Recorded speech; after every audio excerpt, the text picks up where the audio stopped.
Les éditions Ménora, à l'époque, c'est quand même très marqué. La Ménora, c'est donc, comme beaucoup le savent, c'est le symbole du chandelier à 7 branches, ou 5, et qui est typiquement juif. Et il y avait quand même, à l'époque où on a créé, je dirais une tendance antisémite qui est toujours existante. Et donc on s'est dit, on va peut-être franciser un peu le titre, et on en parlait comme ça avec Gérard Duval à l'époque, qui habitait au-dessus de l'édition, et qui dit bah oui, Ménora, Ménor, maison normande d'édition. Parce qu'il avait toujours, c'était un homme qui avait toujours 100 idées par minute. Créatif. Créatif. D'ailleurs, c'était lui qui avait créé TIFF. Donc voilà, la petite histoire de Ménor et Ménora. On a trouvé que ça pouvait être un handicap pour la société, et donc édition Ménor qui était plus dans le contexte français.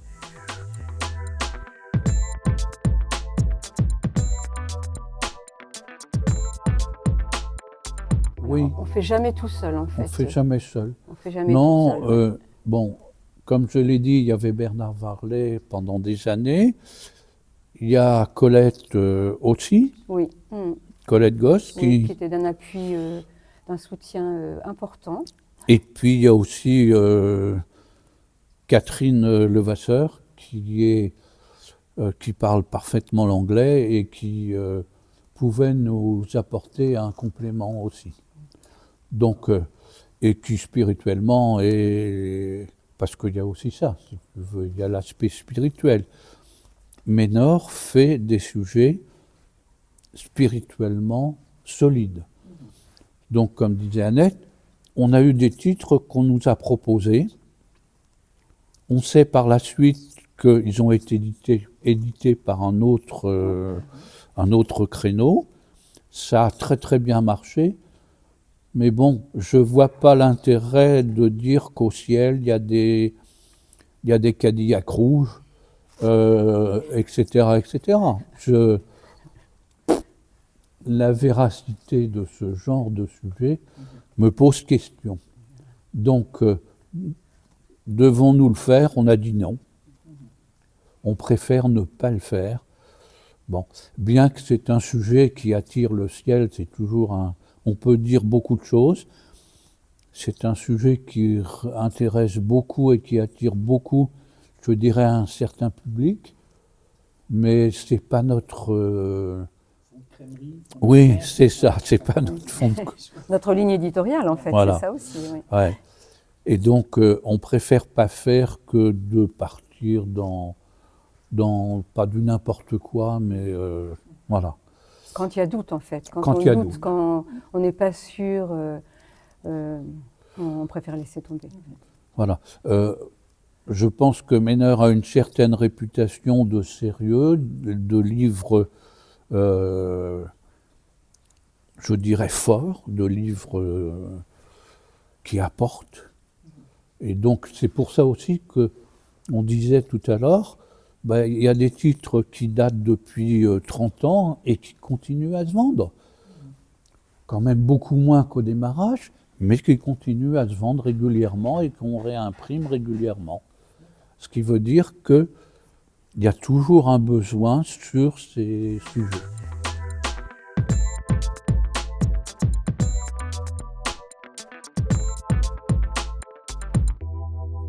Alors, oui, très peu, parce que pendant des années, il n'y a pas eu d'auteurs francophones qui nous ont sollicités, ou dont les livres n'étaient pas forcément dans notre ligne.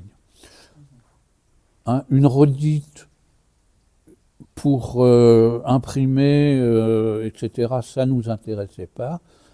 Et donc, malheureusement, les sujets... aujourd'hui, on s'aperçoit que les Français ou les francophones écrivent et sont intéressés, enfin, ont des sujets intéressants. Donc, on en a fait 2 ou 3. Là, on en a un aussi sous le coude, qu'on va sortir d'un auteur français.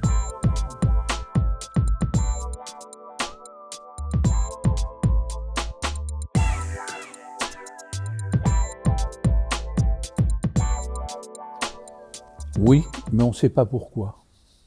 C'est ça le problème.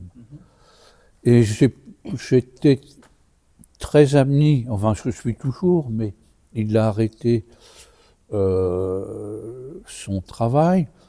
Je discutais énormément avec un autre éditeur et on se disait toujours, j'ai sorti ce titre, j'y croyais, fiasco.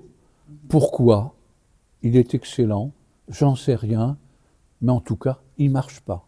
Donc, on a tous dans nos réserves des piles de livres où ça n'a pas marché et on ne sait pas. On n'en a pas énormément qui n'ont pas marché. Non. En fait, ce que tu disais tout à l'heure par rapport à la couverture ou par rapport au titre, ça c'est vraiment hyper important. Mais on a quelques titres qui sont quand même des fiascos, fiascos. Avalanche spirituelle, par exemple. Avalanche spirituelle, le mot avalanche, ce livre-là, c'est un livre qui a été écrit par Steve Hill.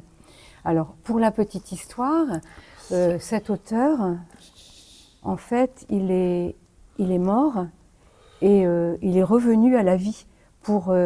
ça paraît étrange, mais c'est écrit dans sa biographie.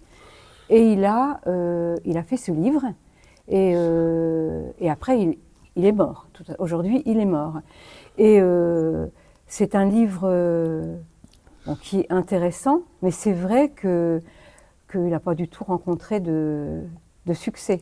C'est que cet homme, soit décédé et revenu à la vie, pourrait dire, si le Seigneur a permis qu'il revienne à la vie pour que ce livre soit publié, alléluia, donc ce livre devrait marcher. Et en fait, non, ça n'a pas été le cas. Et pourtant, c'est un livre peut-être un petit peu long par rapport au sujet, un petit peu trop développé, mais le sujet était très très intéressant. Donc peut-être que cette interview permettra que certaines personnes s'y intéressent.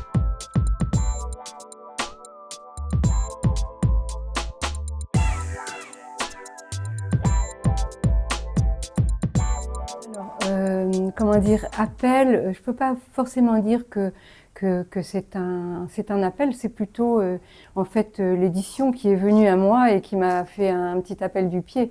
En fait, Ruben m'a sollicité. Les 2-3 premiers livres qu'on avait faits avaient été réalisés avec assez de facilité parce qu'on était entouré de personnes vraiment compétentes, dont je pense à un éditeur suisse à l'époque, ou un imprimeur suisse. Donc en fait, c'est vrai que ça nous avait permis d'avoir une certaine assise. Ensuite, on s'est retrouvés en fait tous les deux devant, on va éditer, le fait de devoir éditer un livre. Et là, Ruben avait fait appel à des bonnes volontés, et en fait, ça a été quand même assez compliqué. Et je me suis retrouvée devant le fait de dire est-ce que je ne dois pas les relire, et en fait j'ai commencé mes premières lectures à cette occasion. Et l'exercice m'a semblé très intéressant, et un livre en a amené un autre, et encore un autre, et encore un autre, et en fait depuis,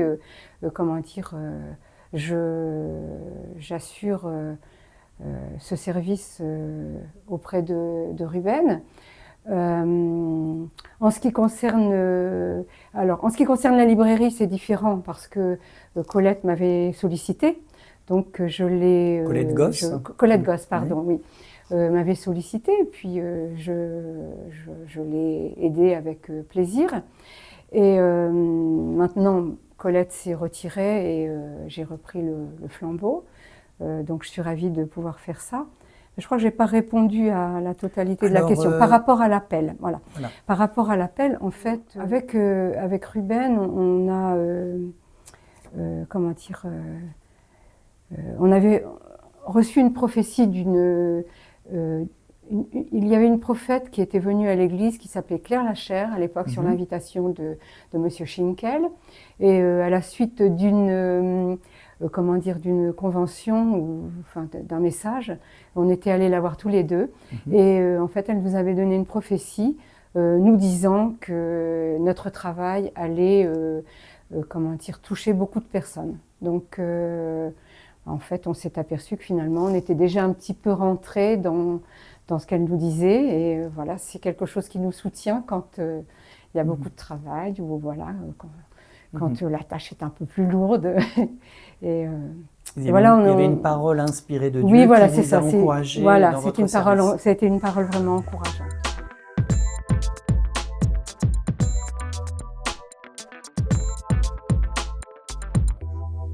Alors Ruben, une question un petit peu plus personnelle que j'ai également posée à Annette, ton épouse. Pourquoi avoir choisi particulièrement ce service au niveau de l'édition chrétienne, et est-ce qu'il y a eu un appel particulier chez toi? Alors, je n'ai pas eu d'appel particulier. Ça ne m'est pas descendu du ciel comme ça en disant c'est... Bon, Charles m'a demandé il y a donc 35 ans. Le pasteur Charles Schinkel. Voilà. Si je voulais bien m'occuper de cette branche. Et bon an, mal an, ça fait... Donc maintenant, plus de 35 ans qu'on gère. Il faut avoir peut-être un goût aussi pour la lecture. Oui, j'ai toujours aimé le livre, mais ceci étant, je connaissais un éditeur qui disait « Moi, je vends des livres, mais demain, je pourrais vendre des cacahuètes. Le principal, c'est que ça rapporte des sous. » C'est peut-être pas la vision de la Ménor. Pas du tout.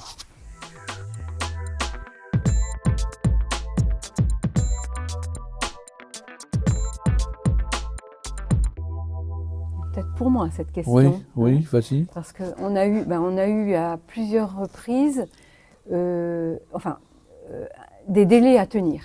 Et en fait, pour sortir un livre, compte tenu de toutes les étapes du soin qu'on doit y mettre, etc., la couverture, il faut un certain délai. Et une fois, je crois que c'était pour Présage, le livre de Jonathan Kahn, Ruben m'a dit, bien écoute, dans 15 jours, il faut qu'il sorte. Donc, je me souviens, en fait, c'était pas jour et nuit, mais jusqu'à la sortie, en fait, je l'ai fait, on l'a fait à une vitesse record, quoi. Et puis les deux autres challenges, ça a été des traductions pour lesquelles le traducteur était un peu passé à côté du sujet. Ça paraît étonnant parce que un traducteur professionnel, normalement, ça ne devrait pas arriver. Mais quand il y a du vocabulaire technique ou un contexte spécial, etc., ça peut malheureusement arriver. Donc là, être forcé de reprendre en fait pratiquement l'intégralité de la traduction, pour que ça colle vraiment à ce qui est nécessaire. Et là, je précise, parce que je ne l'ai pas dit tout à l'heure, au niveau des relectures de livres, ce qui a été mon travail depuis le début, depuis quelques années, Marie-France Réau, on travaille en binôme toutes les deux. Et donc, ça c'est précieux aussi d'être à deux pour faire ce genre de travail, parce que l'opinion de l'une est importante pour l'autre, et à deux on fait un meilleur travail, et c'est très riche. Et voilà, je suis contente, et voilà, je remercie Marie-France à l'occasion pour son aide précieuse. Voilà, au niveau des relectures de livres.